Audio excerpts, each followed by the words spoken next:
and welcome back to my channel. My name is Tay, and today we are discussing the Tortured Poets Department anthology tracks because the era is sadly about to end. Last week I discussed the original 16 tracks, so perhaps watch that video if you feel so inclined. This video is probably going to be a bit shorter because I like the first half of Tortured Poets a lot more than the back half. Some of the anthology songs I genuinely dislike, and others I just find to be boring, but I think a lot of them should have been cut, to be honest. But basically I'm just going to go through and talk about how I felt about these songs when they first came out versus how I feel about them now. So let's jump in. The Black Dog, when this song first came out, I really liked it, and then it grew on me, but now I've kind of forgotten about it, sadly.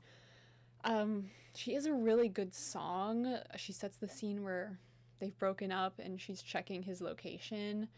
You know, she's telling us she's over him without directly saying it, and I really like the pre-chorus about him like holding her while her rain-soaked body was shaking. Like, she's presumably talking about one of the rain shows at the Eras tour. It's one of those moments where she's talking about a specific moment in her life, and we might not have lived that exact moment, but we understand the feeling she's describing. Like, you know, this intense physical hardship where she's shivering in the rain, but the moment still felt magical because of who you were with and what was going on around you. And the bridge is really good and, like, unhinged. She's talking about setting fire to her clothes and wanting to breathe in smoke and needing to get an exorcism, you know? It's that feeling of heartbreak where she's starting to act crazy because of how down bad she is. See, like, it's a kind of a good song, I would say. It's not amazing, but it is good, but I guess I've just gotten bored of it, and I would say all of the ideas she expresses in this song we've already seen in other songs already, so, like, it's unnecessary. I'm gonna get you back. I would say I feel the same about this song as I did when it first came out. I like it, but it just kind of gets overshadowed by other songs on the album. So I like it, but it's not a favorite. I forgot about it for a while, but the last couple of months I've been enjoying her. It's like what I said about The Alchemy, where it's well written, but it's just not impressive by Taylor's standards.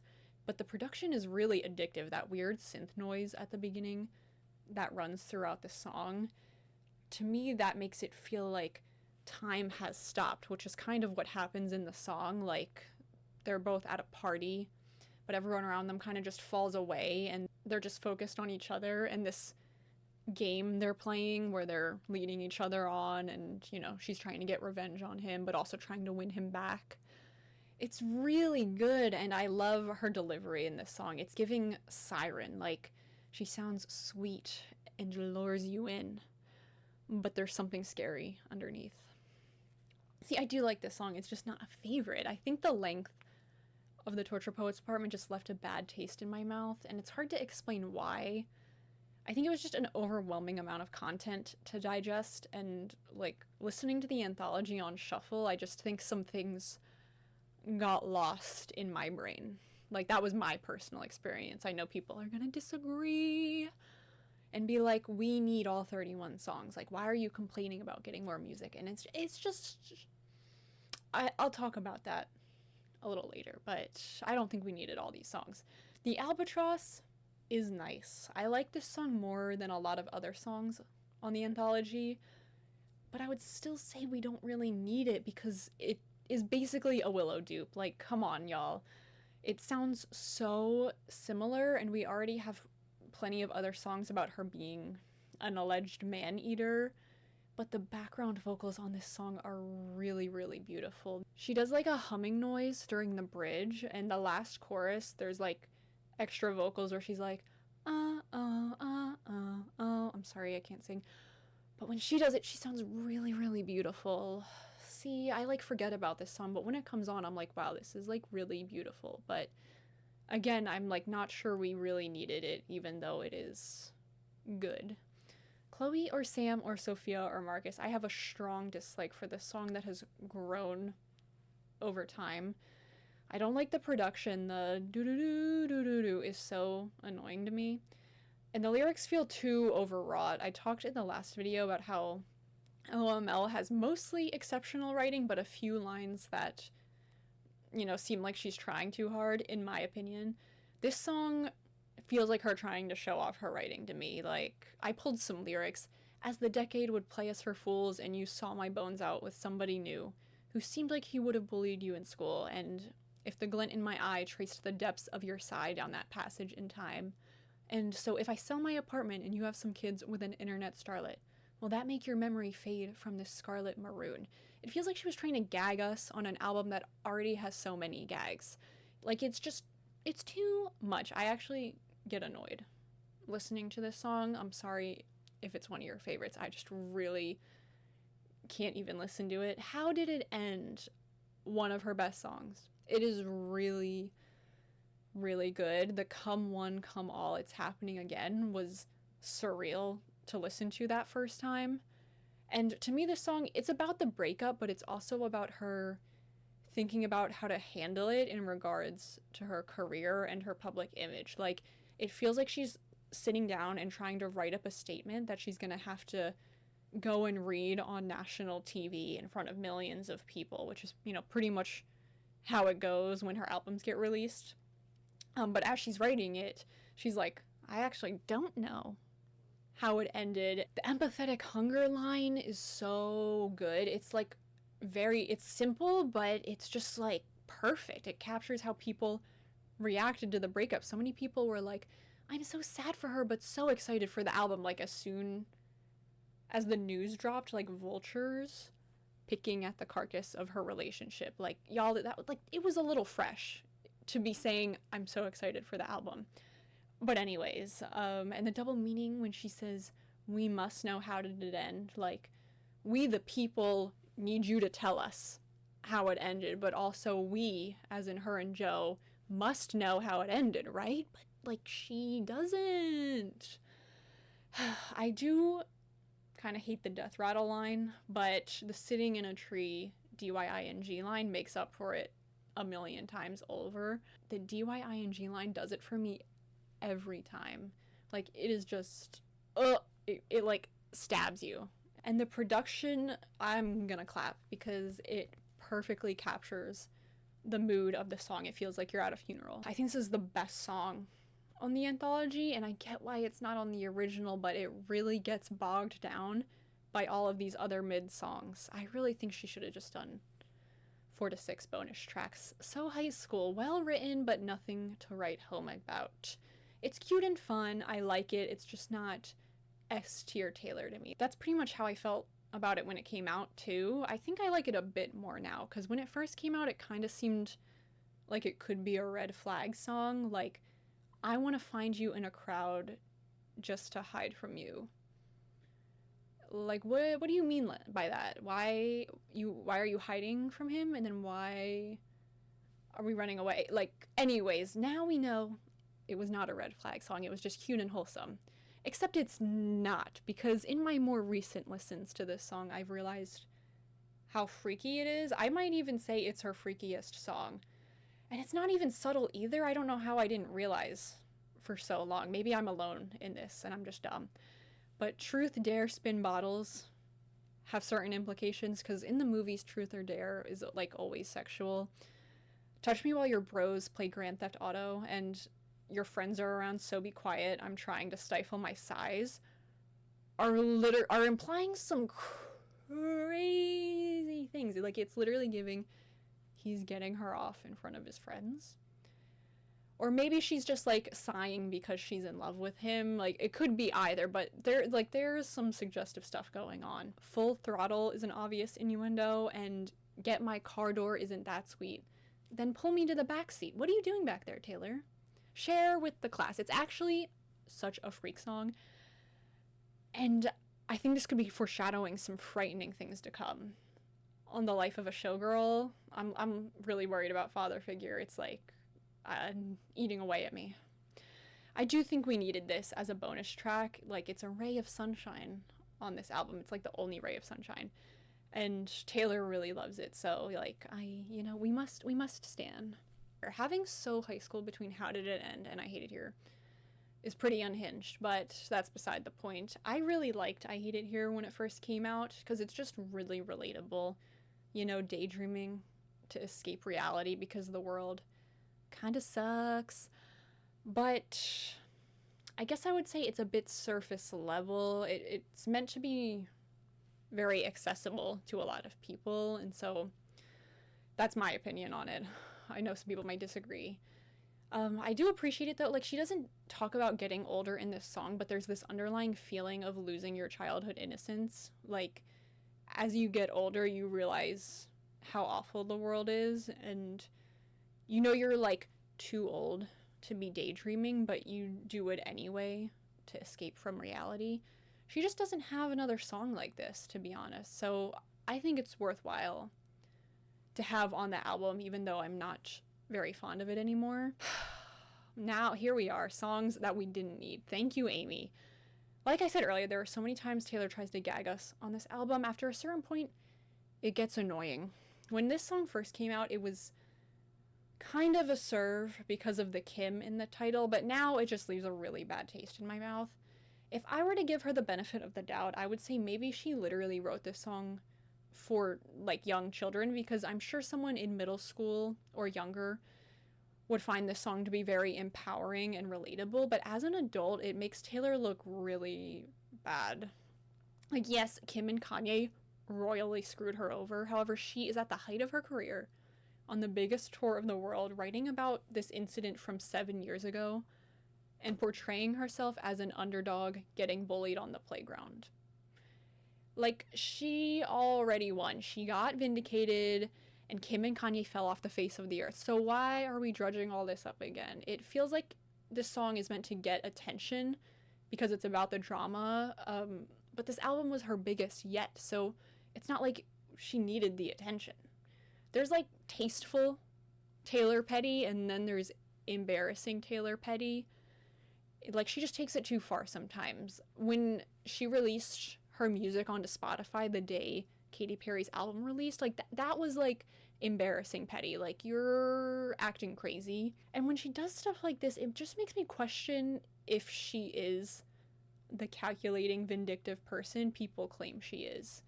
And like, I don't want to think about that. Like, don't make it easier for them. I think if she wanted to write a song to get closure about the Kim and Kanye situation, she should have done it sooner. Like, Midnights would have been the perfect place. Like, it's about 10 sleepless nights, 13 sleepless nights. I just don't like this song. I want to erase it from existence. Goodbye. I look in people's windows. It was momentary. It was unnecessary. It's her shortest song, which doesn't automatically make it bad, but if you're gonna have a song that's barely 2 minutes, it needs to be really great. And this is just forgettable. Like, Now That We Don't Talk is a really short song that I think is worthwhile. This feels like Taylor trying to imitate another artist's style and vibe. I don't know who exactly, but it doesn't feel authentic. The production isn't very interesting, and the lyrics are just okay. Like, we didn't need this.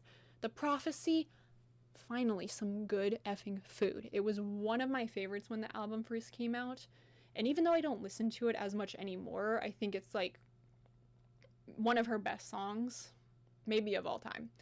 It's like How Did It End in a lot of ways. It's a fan favorite, it's very specific to Taylor's life, and we can understand why it wasn't on the main album, despite its greatness. It's also really vulnerable. Like, Taylor only tells us as much as she wants us to know. And she's talked before about her man-eater persona and how annoying it is that people hound her about her dating life, but this is the first time she's telling us how all of the breakups combined have left her feeling, you know? She's desperate for love, and she's afraid that she will end up alone. The production is really good, too. You can feel, like, the pressure and desperation she's feeling, and her delivery is exceptional on this song. Like, some of her best work, but again, bogged down by all these other mid songs. Cassandra, I'll take Unnecessary for 500, please. It was boring when it came out, and it's boring now. The production is too similar to Mad Woman, but it's a significantly less compelling song than Mad Woman, so like, why are we setting yourself up for failure? And again, she's rehashing the Kim and Kanye situation 7 years later. I get why she made this song, like why she wanted to put this out there. She's upset because the internet exploded over the phone call in 2016, and people held it against her for years. But when the truth came out, people, admittedly felt bad and were like, oh, like she was wronged, but people moved on pretty fast. Like this was a thing people held over her for years, and then it was just like this very quick, like, oh, sorry that happened, girl, when it like kind of destroyed her life. Again, I'm like, why didn't you say something like this on Evermore or Midnights? And I think her reasoning might have been like, she couldn't say it during Evermore because it was the pandemic. Like, people were literally dying, Kim. But, like, again, why wasn't it on Midnights? I think maybe she wasn't confident that her reputation had fully healed at that point. And then the Eras Tour made her realize that the fans were here to stay. And so she was like, it's time. But maybe it wasn't. Maybe we should have just let it go. Like, again, remove from this album. These last 4 songs I'm gonna run through quick because I really don't like any of them, and I kind of think they all should have been left on the album, with the exception of the manuscript, maybe. I know a lot of people love Peter, but it's just not for me. Repeating ideas she's already mentioned, like everything she said in this song, she pretty much already said on LOML. They got back together. She thought he had grown up, but he fooled her. And LOML is a way better song, so we didn't need this. The Bolter is charming, but we just didn't need it. This and the manuscript have value within the Taylor Swift universe, but outside the context of her life, they are pretty mid songs. Like, her running away from relationships and her lives flashing before her eyes, referring to her eras. It makes you feel like you're in on a joke, like she's winking at you through the song, but aside from that, there isn't much appeal. We already have Getaway Car, which is a much better song than this. Robin, a certain amount of darkness takes over me when this song comes on. I'm like joking, but I'm also a little serious. I think it's because of the first time I listened to it. The Anthology came out at 2 a.m. for me, so by the time I got to Robin, it was about 3 a.m. I was trying to process the other 29 songs, and this made absolutely no sense to me. I literally went on Reddit to see if anyone could explain what this song was, and everyone else was just as confused. So I was like tired, delirious, mentally exhausted, and confused. And I think that has just perpetually turned me off from this song. I get why this might appeal to people who have children, but I'm like, even in that context, it's just not a very good, like, parent-child song, in my opinion. But again, I don't have kids, so maybe someone who does will have a different perspective on it. Alright, the manuscript. I tolerate this one a bit more than the last 3 because of the all too well of it all. But there's not much else to say. The production is boring. I don't really like the high note piano sounds. I find them to be grating, abrasive. There's nothing vocally interesting happening on the song, and a lot of the lyrics flow really badly. Like, the entire first verse is kind of a mess. I'm not gonna read it all. And her talking about making coffee in the French press and then eating cereal. Like, I get what she's trying to say, but it's kind of on the nose, and again, is just kind of clunky writing. Again, it's really only good for the all too well lore and, like, the context of the Taylor Swift cinematic universe. Outside of that, it's just not that special. So, of the 15 anthology songs, I really only need I'm Gonna Get You Back, How Did It End, and The Prophecy. I think the Black Dog, So High School, and I Hate It Here are worthy inclusions, and I'm sure people disagree about what songs they would keep on their ideal Tortured Poets album, but I feel like most of us can agree we didn't need all 31 songs. On one hand, I'm sure each of these songs is someone's favorite song of all time, and, like, having more songs doesn't really hurt because no one's forcing us to listen to them, right? You can just pick what songs you want to listen to, but it does diminish the quality of the album, methinks. Like, I don't really think of the Tortured Poets department as an album, if I'm being honest. It's hard to explain it, but it feels like very amorphous to me, you know? It's not really a full era, and it was, but I don't think of it in the same way I think of her other eras, if that makes sense. I'm sure people might disagree with me, but that's just how I feel. It was more about the experience, and it's like so intertwined with the Eras tour that I don't think of it as like its own entity. It is like a combination of everything that happened around it. With all of that being said, I guess I would say I have a love-hate relationship with this album. In my head, it's my third favorite album based on how much I stream specific songs on it, but there are about 10 songs I don't listen to at all on this album. So my thoughts about this era are, it's not a great album as a whole. I would say it's good, but it's not exceptional. And yet it has some of Taylor's best work, like The Duality of Woman. I do look back on this era with great fondness, though. Like, I remember watching the Grammys when she announced the album and how, like, overjoyed I was. Her website changing and saying, like, red herring. That was so iconic. And I was tuned in for the Eras Tour live streams where she announced the initial 4 album variants and the new covers. Listening to the album the first time was such a gag, and even though the 2 a.m. surprise was a lot, it was really special too. I just remember reading her Instagram post saying there are 15 more songs, and I was so tired, but I just freaked the freak out, right? And then the next morning, the internet informed me that many songs were about Maddie, not just Joe, so I went back and listened to it again with an entirely different perspective. Like, it was just so incredible. It was like happy, free, confused, and lonely in the best way. And the Fortnite music video was crazy. Her changing the Eras Tour set and adding Tortured Poets was a seismic event. That Paris Night 1 live stream, millions of people came together to watch that. So with all of that said, I'm sad to see this era end because it is so much more than just an album. It's like part of the Eras Tour, and I feel like with it ending, it now feels like the Eras Tour is coming to like an official close. I'm sure we'll get like behind the scenes from the Eras Tour, and we might even get the second movie at some point or a documentary. But like, it really feels like the Eras Tour is like officially over. Taylor's going to be massively successful, presumably the rest of her life, but nothing will ever be as big as the Eras Tour. Like, it just isn't possible, and so it feels like this period where Taylor took the world by storm is coming to a close. Like, it was legendary, it was momentary, but unnecessary, it was not. Look at me becoming a poet. Anyways, thank you so much for watching. Tell me how you're feeling about the album and era below, if you so desire. I will be posting my reaction to the new album Friday, so stay tuned for that. And goodbye.